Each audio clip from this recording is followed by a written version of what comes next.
എല്ലാവർക്കും ഒരിക്കൽ കൂടി ഹൈദരാബാദ് ചോയ്സിലേക്ക് സ്വാഗതം.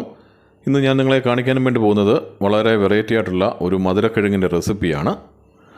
ഇതിൻ്റെ അകം നല്ല വയലറ്റ് ഡിസൈനൊക്കെയുള്ള ഒരു മധുരക്കിഴങ്ങാണ്. സാധാരണ മധുരക്കിഴങ്ങിന് ഒന്നെങ്കിൽ മഞ്ഞ കളറായിരിക്കും, അല്ലെന്നുണ്ടെങ്കിൽ വെള്ള കളറായിരിക്കും. പക്ഷേ ഇതിന് നല്ല വയലറ്റ് കളറാണ്. ഇത് നമ്മുടെ സ്വന്തം പറമ്പിൽ നിന്നും പറിച്ചെടുത്ത കിഴങ്ങാണ്. കണ്ടാൽ കാച്ചിൽ പോലെ തന്നെ ഇരിക്കും. നല്ല കളറോട് കൂടിയ വെറൈറ്റി ആയിട്ടുള്ള കിഴങ്ങാണിത്. അപ്പോൾ ഇത് എങ്ങനെയാണ് പുഴുങ്ങിയെടുക്കുന്നത്, പുഴുങ്ങിയെടുത്ത് കഴിയുമ്പോൾ എങ്ങനെ ഉണ്ടാവുമെന്ന് നമുക്ക് നോക്കാം. അപ്പോൾ എങ്ങനെയാണിത് റെഡിയാക്കുന്നത് നമുക്ക് നോക്കാം. അപ്പോൾ നമ്മുടെ കിഴങ്ങ് എല്ലാം കണ്ടിച്ച് ചെറിയ കഷ്ണങ്ങളാക്കി എടുത്തിട്ടുണ്ട്. അതിൻ്റെ ഉൾവശം നല്ല വയലറ്റ് കളറുള്ള ഡിസൈനാണ്. കാണാൻ തന്നെ നല്ല ഭംഗിയുണ്ട്.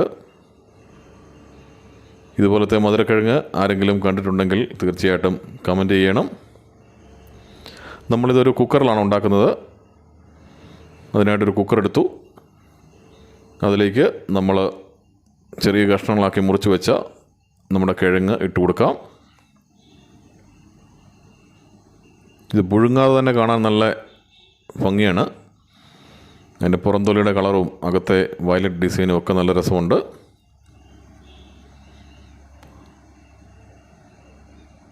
അപ്പോൾ നമ്മൾ മുഴുവൻ കിഴങ്ങും കുക്കറിലേക്ക് ഇട്ട് കൊടുത്തു. ഇനി ഇതിലേക്ക് കുറച്ച് വെള്ളം ഒഴിച്ചു കൊടുക്കണം. നമ്മൾ കിഴങ്ങ് നികക്കെ വെള്ളം ഒഴിച്ചു കൊടുത്തു.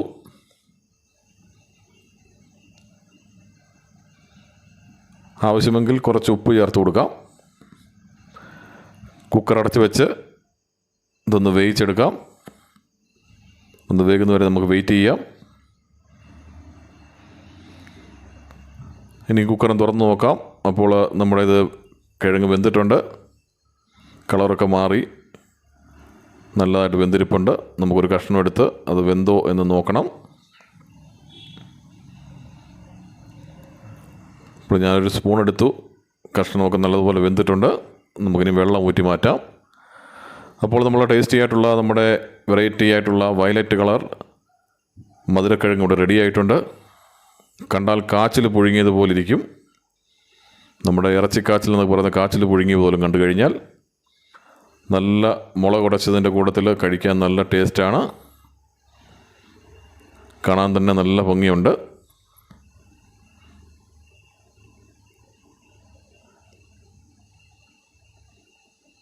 അപ്പോൾ നമ്മുടെ വീഡിയോ ഇഷ്ടപ്പെട്ട് കാണുമെന്ന് വിചാരിക്കുന്നു.